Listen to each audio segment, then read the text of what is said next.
요즘 국민들의 최대 관심사 중 하나는 과연 부동산 시장이 언제쯤 안정화될까입니다.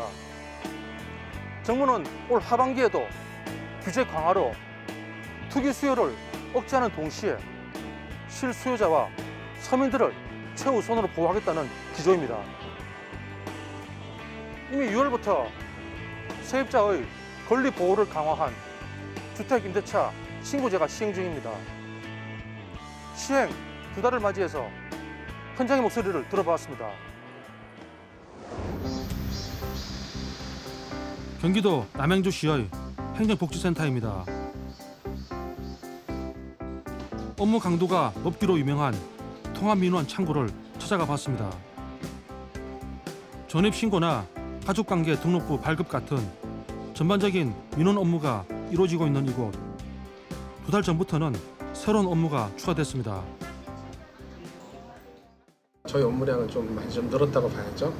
우선은 이제 소액으로 예전에는 이제 확정일자까지 받을 필요도 없이 하셨던 월세 30만 원을 초과하시는 분들도 뭐 예를 들면 뭐 고시원에 들어가신다든지 오피스텔에 초단기로 잠시 머무는 분들도 일단 계약서상에서는 신고의 대상이시기 때문에 의무적으로 신고하시니까 아무래도 번거롭고 그런 것들이 좀 있습니다. 올해 6월 1일 시행된 임대차 신고제는 임대차 3법의 마지막 주자로 불립니다. 임대차 계약 당사자가 임대기간, 임대료 같은 주요 계약 내용 신고를 의무화하는 것으로 시행된 지는 이제 2달 남짓 됐는데요. 아직은 시행 초반이라 복지센터에서 제도를 알리는 데 주력 중입니다. 이제 확정일자만 받으시려고 오신 분들이 꽤 많으세요. 그럴 때마다 저희가 이제 전월세 신고제에 대한 의의를 좀 설명을 하곤 합니다. 그래서 아마 데이터가 어느 정도 모여서 이것이 실질적으로 활용이 될 때는 주민들한테 실질적인 도움이 되지 않을까. 작지만 변화도 체감 중입니다. 임대차 신고를 하는 방법은 2가지입니다. 집주인과 세입자가 임대차 계약 신고서를 공동으로 작성해 행정복지센터를 직접 방문하거나 국토부 부동산 거래 관리 시스템에 접속해 신고하면 되는데요. 24시간 운영되는 온라인 신고는 임차인들에게 호응이 높은 편. 특히 온라인으로 임대차 신고를 할 경우 계약서만 이미지 파일로 첨부하면 확정일자를 받을 수 있습니다. 온라인으로 그렇게 24시간 할 수 있게 되면은 임차인분들 입장에서는 좀 확정일자 같은 걸 좀 빠르게 안전하게 받을 수 있는 효과가 있지 않을까요? 그렇죠. 임차인분들 같은 경우 확정일자 하루라도 더 빨리 받고 싶은 마음이 있으시니까 이제 저희가 그렇게 하면 저희 쪽에서 바로 처리 가능하니까 오시면 아무래도 내방하시면 줄도 많이 쓰셔야 되고 더운데 또 오셔야 되는 불편함도 감수해야 되니까 그렇게 된 경우 아주 빠르게 처리할 수 있다고 봐야죠. 좀 더 자세한 이야기를 들어보겠습니다. 최백룡 씨는 20년 넘게 전월세를 산 경험이 있습니다.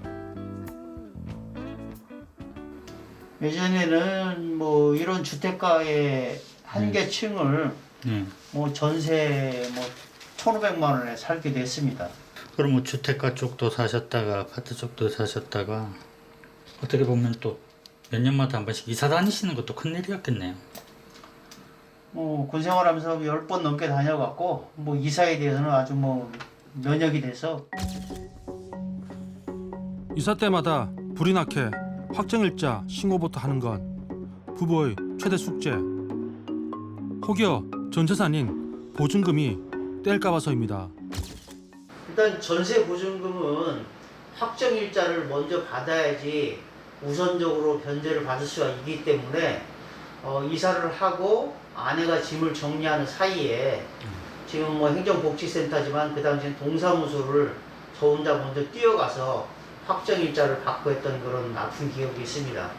만일 본인께서도 전월세 사실 때 이런 제도가 좀 있었다면은 세입자 입장에서 불안감을 좀 훨씬 덜 수 있었을 것 같은데요. 사실 서민들한테 월세 보증금 몇백만 원, 전세 보증금 몇천만 원 굉장히 큰 돈이고 피 같은 돈이거든요.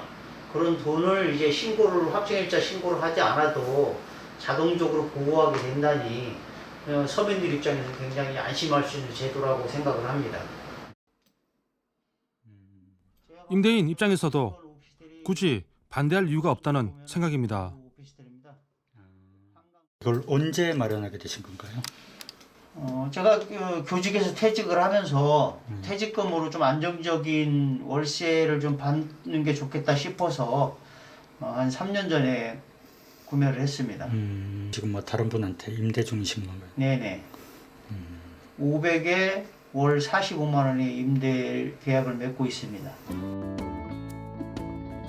그런데 초창기만 해도 임대료를 얼마로 책정해야 하는지 고민이 많았다는데요. 의지할 거라고는 부동산에서 제시한 주변 시세가 전부였습니다. 공인중개사죠? 한 가지 좀 여쭤보려고 그러는데요. 한 7평짜리면 요즘 월세를 얼마나 받을 수 있어요?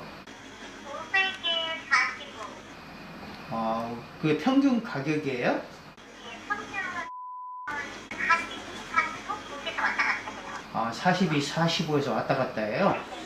뭐 제가 50으로 올리면은 뭐 안 나갈 수도 있겠네요. 임대료 기준이 나와 있는 게 없다 보니까 일단 현재 제가 보유하고 있는 오피스텔 주변에 공인중개사를 통해서 임대료를 책정을 했습니다.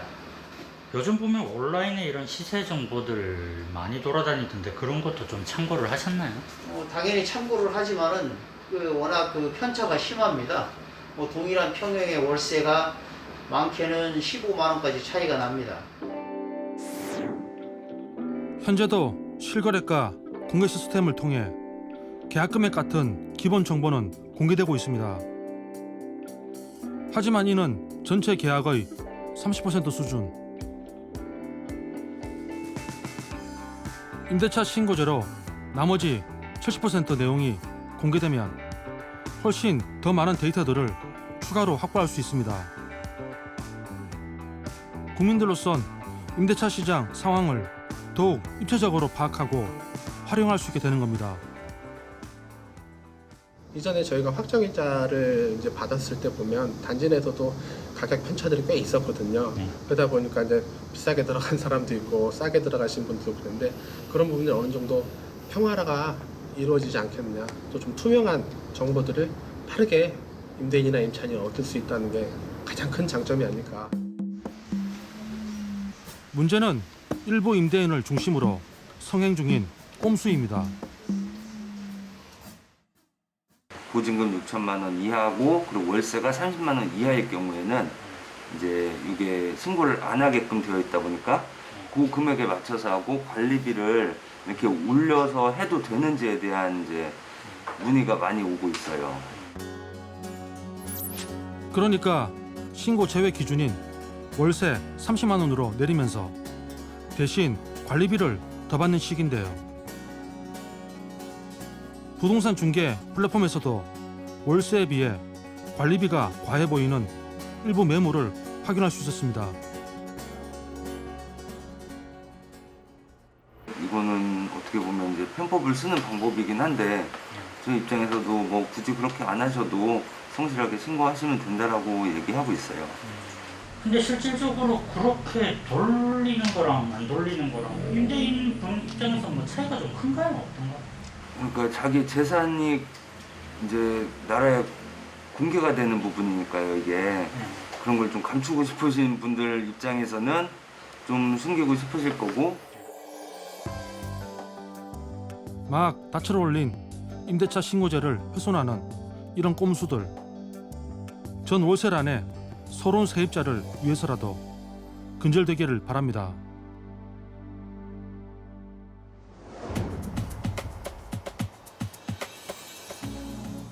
모든 정책들이 결실을 맺을 때에는 그 대상인 국민들이 직접 피부로 느낄 때입니다. 많은 논의와 준비 끝에 시행되는 이번 정책들이 우리 일상을 더 편리하게 만들어줄 수 있을까요? 국민들의 냉철한 평가가 남아 있습니다.